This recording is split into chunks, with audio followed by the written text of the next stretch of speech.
Hey everybody, it's Chad with Edina Realty and Team Dusick, and today's episode of Everything Twin Ports podcast, we have a very special guest today. We're going to introduce her in a second.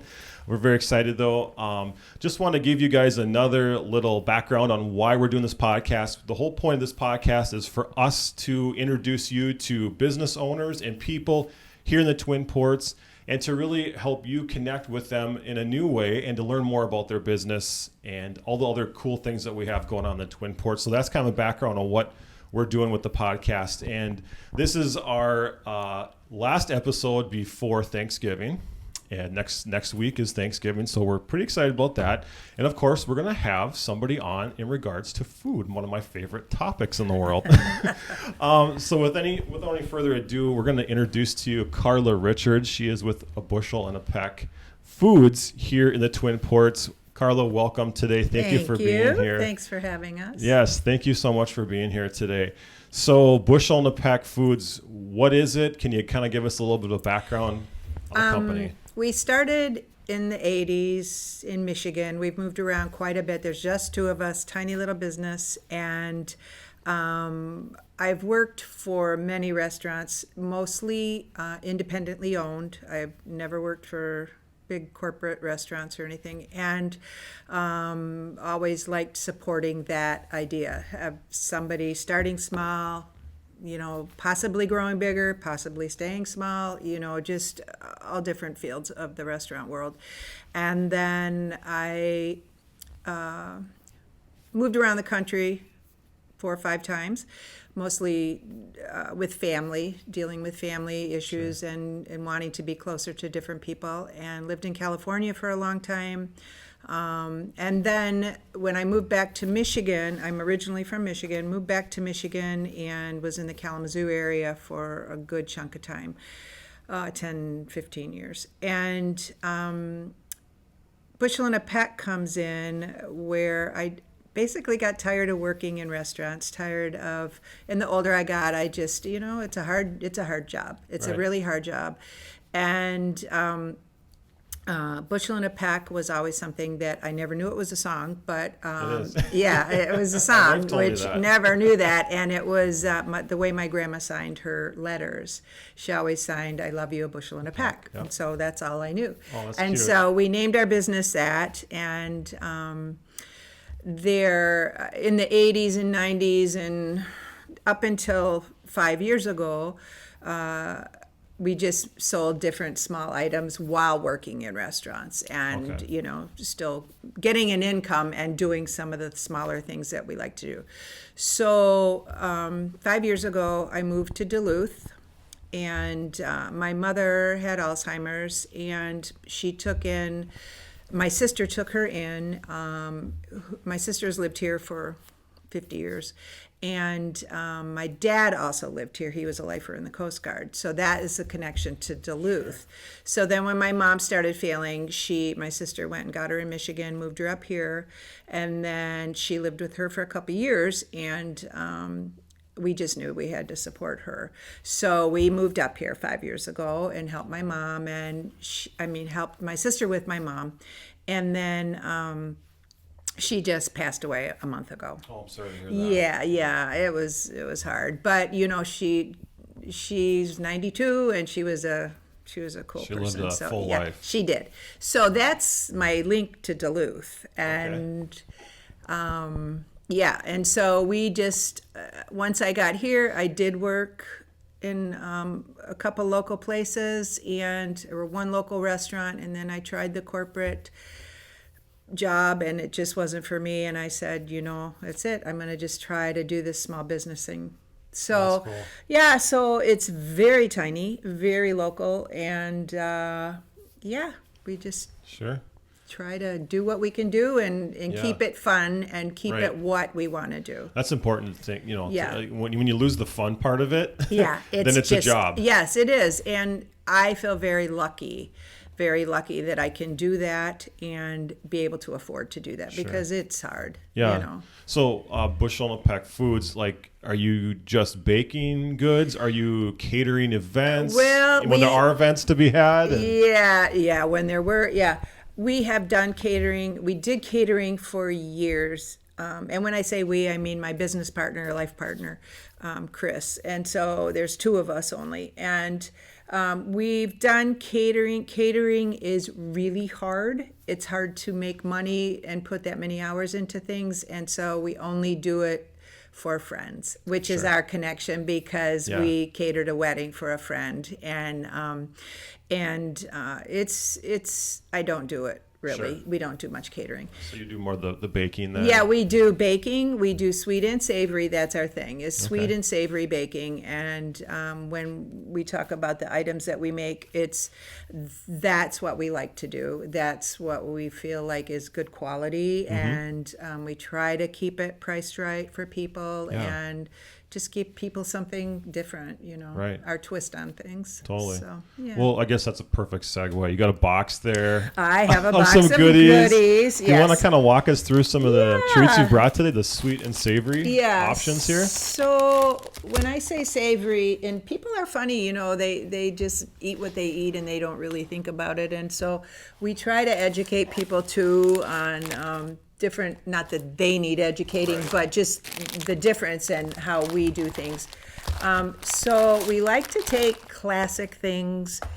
I think the way I look at food is, there's a reason they're classic, and there's a reason Grandma made them 200 years ago or 100 years ago.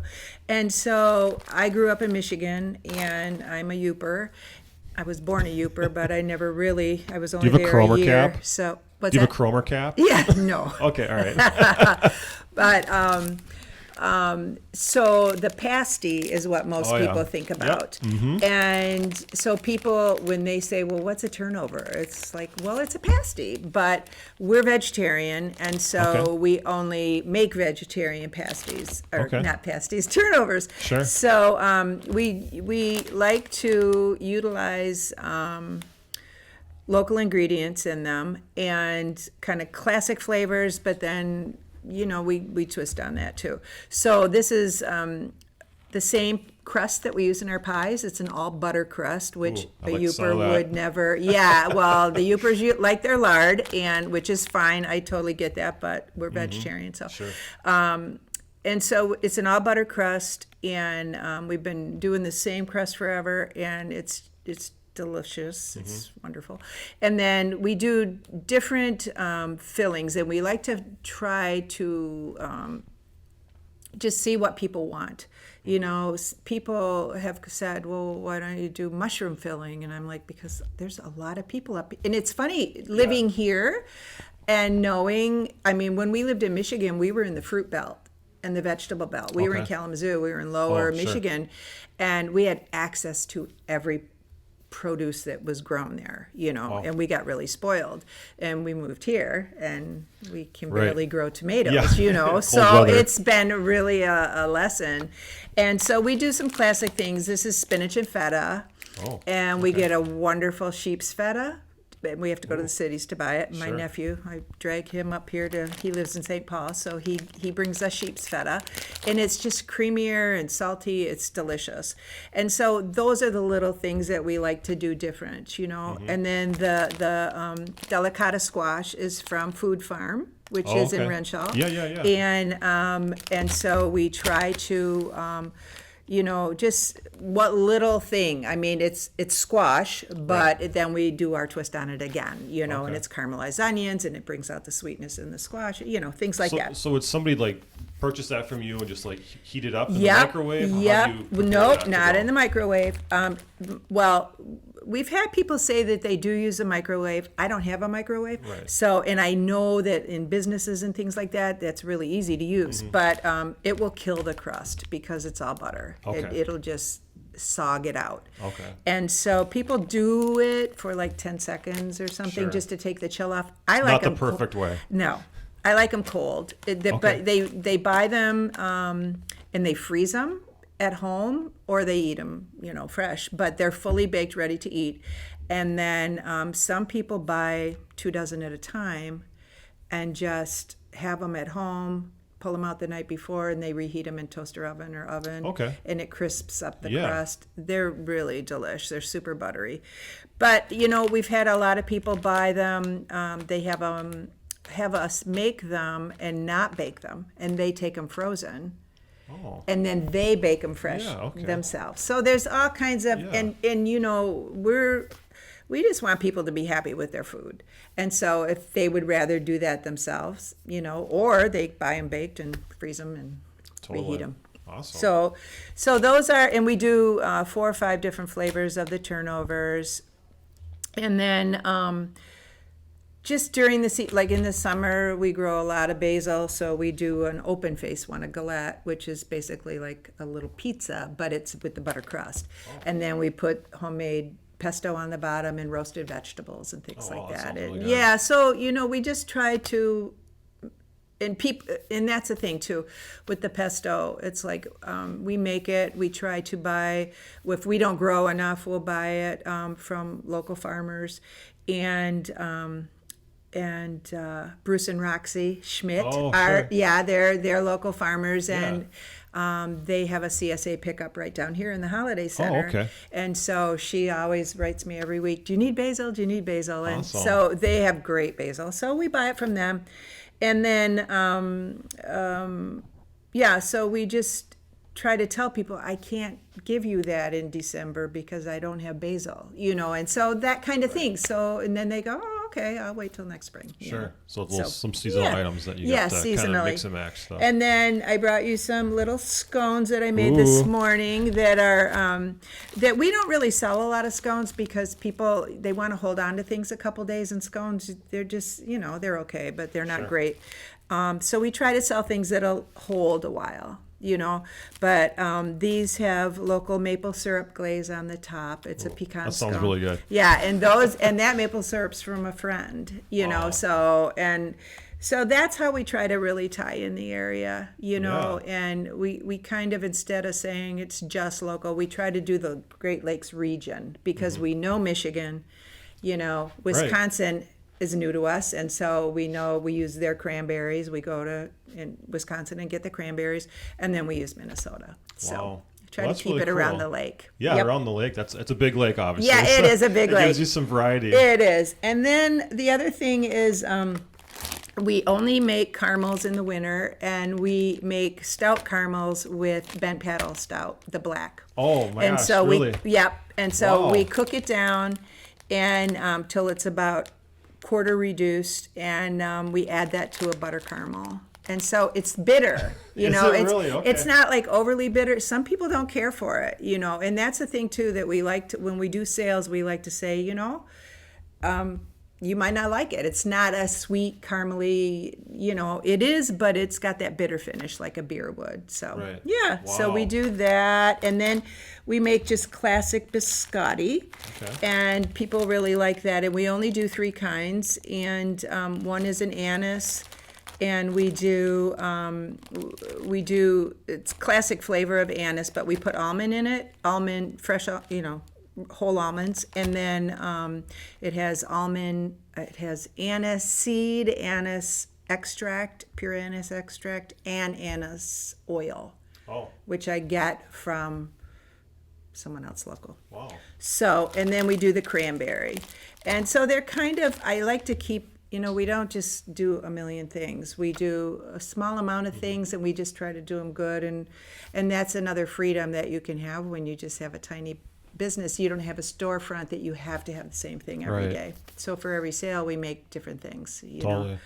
And then this is, we do these little cookies, and sometimes they're in a bag and sometimes they're in a box, but I brought yours in a box. And at the holidays, just for December, and I don't even know if we'll have any sales in December with the COVID, you know, but I brought you these, and this is another item that people either like or they don't like. And it's kind of like cardamom. Some people hate cardamom, and up here it's like everyone eats cardamom, right? Exactly. So these are, they actually have rose petals, organic rose petals, and rose water in them. And so it's a strong, it's kind of perfumey, and a lot of people don't care for it, but I love them. And they come from, the original idea comes from Dearborn, where I grew up, which has a huge Arab community. Oh, And sure. it's one of the largest in the United States. And the bakeries are just unbelievable. I And bet. so this actual original idea came from a Detroit bakery that a young woman started. And it's called Sister Pie. And it's this amazing, and she pays homage to all these different areas Wow. and, international flavors and Totally. stuff. So, yeah, so It's a little I like taste of making that, all yeah. these little links to different things. Yeah. Some of them work, some of them don't. Right. We try some other foods, and people are like, that's a little weird for me. But So I guess what's your biggest seller? What do people keep coming back for? the turnovers, The the turnovers? savory Okay. turnovers, people come for, and then yeasted breads and buns that I didn't bring you any. I'm sorry. That's okay. But I did bring you scones. You but did bring the morning buns, which are croissant dough that we make, and we probably wouldn't make if we were a bigger business because we do everything by hand. Sure. And so, people like Duluth's Best Bread that makes incredible croissants, they have Machines. machines. And I'm assuming they have a sheeter. But anyway, so we make small amounts, and it's a croissant dough, and then it's got cinnamon and brown sugar and orange zest, and you roll it up and it's all crispy and yummy. And Oh, wow. yeah, they're they're just so good. So we try to have one of those things at every sale. Wow. Yeah. So you say sale. Do you guys have a ongoing Well, sale we do. that happens? We do. We have we're part of a group called Second Saturday Marketplace, and it's also Okay. known as Nice Girls of the North. Oh, okay. And yeah, and once a month, so it's every second Saturday Okay. of every month of the year, and it is in Lakeside, and there's 10 of us. And they have guest artists every month. And so we started 3 years ago as a guest artist. And then they were like, oh, food. Yeah. So Yeah. we're the only food there, and we can pretty much make whatever we want. And so we sell through there. We were doing, the Harvest Fest and Art in the Park Yep. and all these groups that are sales that were canceled because of COVID. And we also did the Harrison Farmers Market Oh, yeah. and the Essentia, the Hillside Market when it was at Essentia. Oh, yeah. We did that for a couple of years too. So it was I love doing the farmers markets and those smaller sales because you do get that one-on-one connection, and you do get people that are like, I didn't care for this, but I really love this. And Sure. we really don't get a lot of people say they don't care for things. Yeah. But I always do tell them, if you are unhappy, tell me, because I'd rather someone tell me than never come back. Right. So it sounds like people can pretty customize things. Pretty Yeah, they well kind of with can. the- Yeah, for the they most kind of part. can. We get people, requesting certain things, and as long as they give us a couple days notice, we try to make them happy, But like I said, with the galette, no, I can't make you pesto now, things like that. We'll Sure. be true to that. I But understand. yeah, so Okay. we just try to.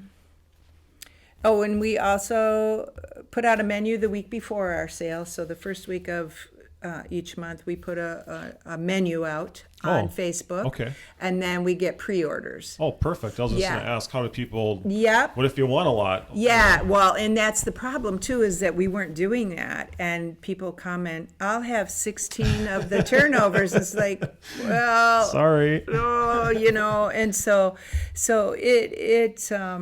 it really helps a lot. Good. And I think that business-wise, it's about half of our sales for that day come from pre-orders. Really? Yeah. Well, that's good. That Yeah. you can just plan ahead. It's really good Mm-hmm. because it's really hard to know. And we just had one this past Saturday. We had a sale, and the second Saturday sale, and I think the counts were down because of COVID and this new scare, and Right. and we're really safe. We make everyone has to wear a mask, obviously, and we have a count of how many people can be in the space, and we have a little lobby they can wait in if we're to Definitely. capacity, yeah.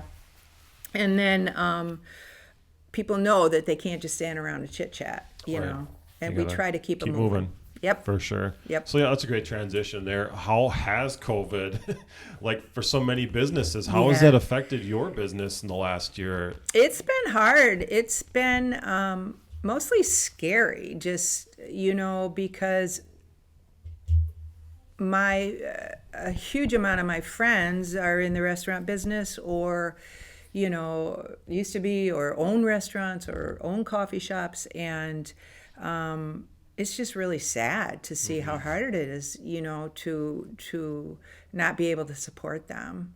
And so, but our business, because of the second Saturday sale, that's pretty much all we're doing. Okay. You know, it really cut into our sales over the summer, and we like doing those markets. And that's what I think, you know, people in restaurant business are crazy. I mean, it's a hard business. It's heavy. And heavy labor, yeah. and they're usually, unless it's and even the corporate places, you know, the people that work there, they like, a huge amount of them anyway, big percentage, they like dealing with the people. They like having that one-on-one, Right. you know, and they miss that. And I think that it's not just about the income, you know. People right. that open their own restaurants, their heart is in it, you Right. know, and or any other You're small not doing it for the business. money, right? No, and you're the margins not. are so razor thin. Oh my God, they really are. No, it's They so really hard. are. And I have a friend in Michigan now who has a 200-seat restaurant that went from a 6-counter seat restaurant up it through the years, you know, and she is potentially closing after Christmas. Yeah, so and she's been in business hard. 25 years. So it's She's established. yes, now. yes. Yeah, and she's so it's struggling. really hard. It's hard enough on a good day, let alone through, you know, these times. Right. And so I don't know what's going to happen. I worry about all these small businesses, you know, especially in a smaller town Right, like smaller this. communities, yeah, for sure, Yep. it's understandable. So I mean, obviously, you're food service, so you have to be practicing, you know, hygiene and and sanitation. That's You know, right. when you're cooking, regardless if there's a pandemic going That's on exactly or not. So it's right. not like all of a sudden you've changed something. No. It's just the actual way to connect with clients, Yep. and the public has changed for you. Is Yes, what it sounds like. exactly. And yes, the behind the scenes things Nothing's stay the changed, same, yeah. but it's that whole visual, just like downstairs here where they had the lobby blocked off, you know, and it affects everything. It you know, and it's like, yeah, it affects everything. I mean, even, you know, the small businesses we get our labels and bags from, you know, it's just everything. So So yeah. I know that you do the bakery stuff. This time of year being Thanksgiving, we've got Christmas coming up, and maybe people want to kind of treat themselves a little bit Yep. to a homemade type of product. Yes. So how do people like connect with you to can they order just a one pie for the Yes. family thing? Can we Yes. order 25 pies for Yes. to give to my friends? You Yes. know? Okay. Yes, they can. And, you know, it's not like the grocery store where we have a backlog of 20 pies waiting for you to buy them. We need time to order. We need time to prepare. And so we ask that, and now it's a week before Thanksgiving. Right. So we're getting kind of close. Yeah, we're getting really close. If someone were to let us know by Friday of this week, they could certainly still order. Okay. You know, we're willing to do that. Sure. And normally some places cut off 2 weeks before, Right. you know, a month before, because they have huge amounts of things to do. We have tiny amounts, and we have a big order of pies coming. And so we will be doing 50 pies next week. And for us, that's big, you know. And so if somebody would like to order for Thanksgiving, they can go to Facebook Okay. and Bushel and a Peck Foods. And there We're- are a we're lot of like- Bushel and a Pecks out there. So Bushel Yeah. and a Peck Foods. And just shoot us a message there, or they can email us at all lowercase b and peck Okay. at gmail.com. And we'll link all that in the show notes too, so we'll make sure that people have the ability to connect with you guys. Well, that's good to know. If not this by Friday. Yeah, well, we've for got Christmas too. and all that. Yeah. Good. So what kind of varieties of pies do you guys make? Only berry pies? Do you do? We do a mixed berry pie, and for that we do use frozen berries because we live in Duluth. There's no berries and, right now. Yes, no, there's not. But for the apple pie, we do apple cranberry, caramel apple, and we do make our own caramel. The cranberries are from Wisconsin. The apples are from Duluth. We actually pick them and cold storage them. We have those, and then we do a chocolate pecan pie, which they're all in the same butter crust, and we do a layer of. So we do the crust. We do a layer of chocolate. It's almost like a brownie fudgy bottom, and then the pecan on top. So it's nice. Yeah, they're really good. And if someone had a special kind of pie that they wanted, grandma wants a peach pie or whatever, I could always do that. Okay. So we're open, pretty and we're pretty honest to say I'd rather not do that. Sure. Yeah. So a lot of this stuff it's all handmade. It looks like it's all handmade. I see fork marks around. Yes, everything. Exactly. So where did you start? I mean, did you just pick up a book, Betty Crocker, and get going, or did you have somebody kind of? No, I actually went to cooking school and then dropped out. Sure. And then you're like, I could do it better. Well, no, it was, and this was back in 1980, and I had a wonderful French chef that I went to school with, but it was very institutional minded, and I was young and dumb and thought, I don't need this information, So I kind of went through the ranks and worked with other people. The woman who I said has the restaurant in Kalamazoo, we started just doing, it was 1980. It was Julia Child. It was, California food. And so look at this idea. And so we were total 80s food people. We did everything we saw, we just made, and did catering, and she had a little cafe, and we just went from that. And then I moved to California and worked for some incredible people out there, just that really know their stuff. And I was very lucky. I was naive enough to not know what I was getting myself into.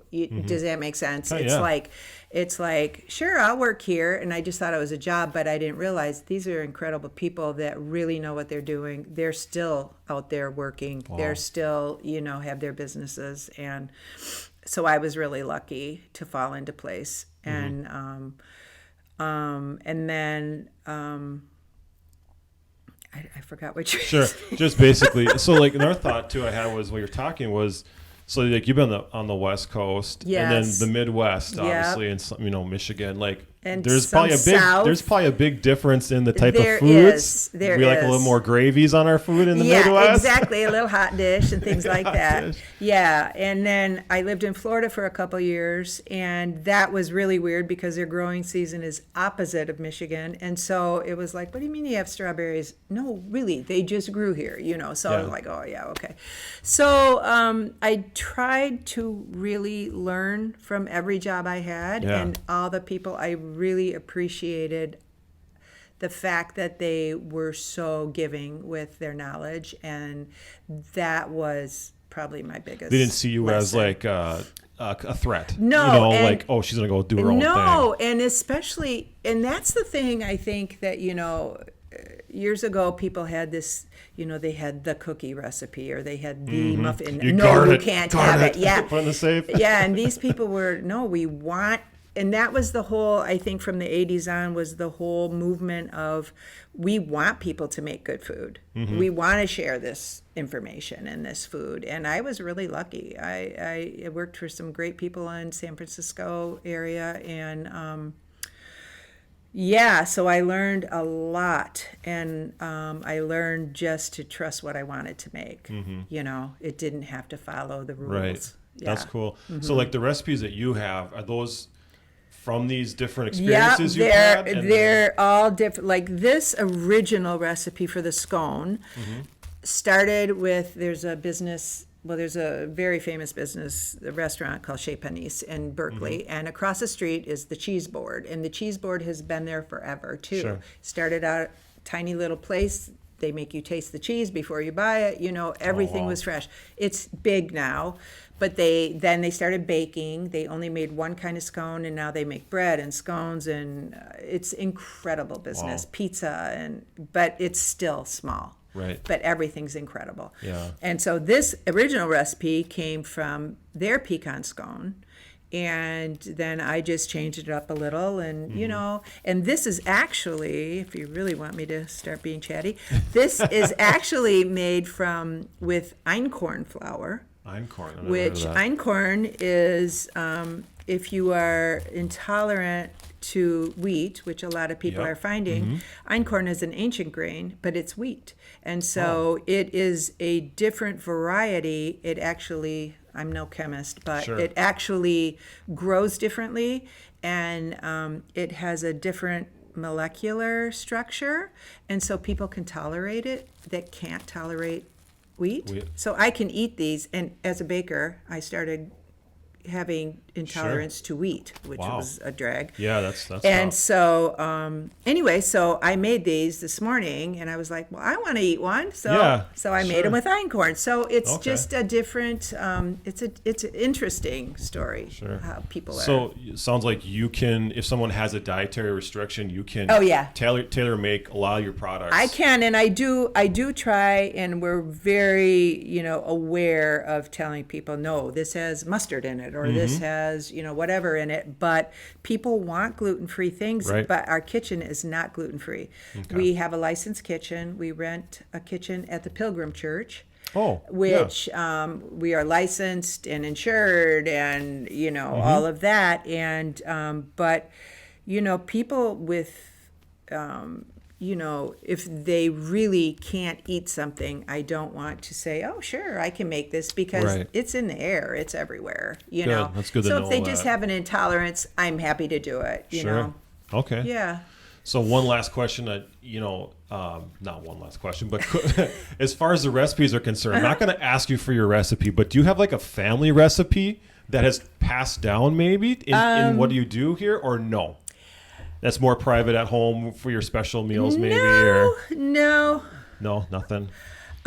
You create this special recipe that you're going to be passing down, obviously. I do have some recipes that my grandfather came from England. Okay. And it's always the joke, because English food is kind of like, oh yeah, bangers and mash, you don't really know what you're eating, but that's why I think I like the scones and those really simple biscuits and things. I love them, and I want them to be good, but we also sell jams, and my grandmother made jam that was amazing, and my sisters and I joke about it, because she used to, when you opened a new jar, she would make you take the first taste. Ooh. And I always thought it was really special. And my sister said, maybe she wanted to make sure it was still good, because she did the paraffin on top, and and so there's a fuzz layer. Yeah, exactly. So it's really funny. So we sell her green tomato relish. It's a sweet relish, and it's called Ethel's. Oh, that's cute. Yeah, and it's delicious, and we grew up on it, and it's sweet, and it goes on tuna and chicken and hot dogs and everything. It's just amazing. So I would say, if there's anything in my family, it would be those items from her. Yeah. Wow. That's cool. Thank you for sharing that. So this is the Everything Twin Ports podcast. So we're going to talk about, just for a second, the Twin Ports. What's about the Twin Ports that, obviously you had a connection with your mother here, and that kind of brought you here. Have you grown, does the place grown on you at all compared to Michigan at all? Or yes, it has. Well, I love being this close to the water. It's amazing. And I've always tried to live kind of close to some kind of water, and in the Bay Area and California, we were right there. You drive by the ocean every day. And in Kalamazoo, we were about an hour from the water, so I really didn't feel like I was on the water. Here, it's just to be able to see it, is amazing. and still can't swim in it. Yeah. Couldn't swim in San Francisco Yeah, right either. on. So, but no, I love that. And the cold, I don't mind the cold. Yeah, If you you're dress warm hesitating. enough, it's so long. It It's is. so long. The cold is It so can get long. long. And my friends are all like, what is wrong with you? And so I think we moved here for my mom. And I do think that we'll probably stay here. I like it. It's beautiful, and I do like it. And I like the people. We miss big city food. You know, I hear you. we do Yep. have a couple places here that we love, but it's just it's the length of winter, and that is really hard. But I think it's growing on me. Well, more time to bake, right? That's right. Keep that house warm. That's right. No, I do like it here. It is nice, and we'll see. Yeah, I like Minnesota as a whole. I Yeah. do. I Good. do. I lived here my whole life. I'm a lifelong resident. Oh, wow. I didn't move away like everybody else in Yeah. my class did after high school. But thank you so much for being here Oh, today. thank you. Thank you. You know, if anybody wants to connect with you, we talked about the Facebook page. There's your emails there. Send you a message. We're going to link all that information. Thank you. I appreciate that a lot. From the video. Yeah. So anybody out there that wants to support a great small business, order a great pie for the holiday season coming up here, or scones or popovers. Lots of great options here. As you can see, I'm kind of excited to be off camera here to check some of the stuff out. He gets to eat. Yeah. Try something here. But again, just want to remind everybody to support our great small businesses. And thank you, everybody, for tuning in today on today's episode of Everything Twin Ports Podcast. Happy Thanksgiving, and we will check you guys out here in a couple weeks here. Watch for our newest episode. Take care.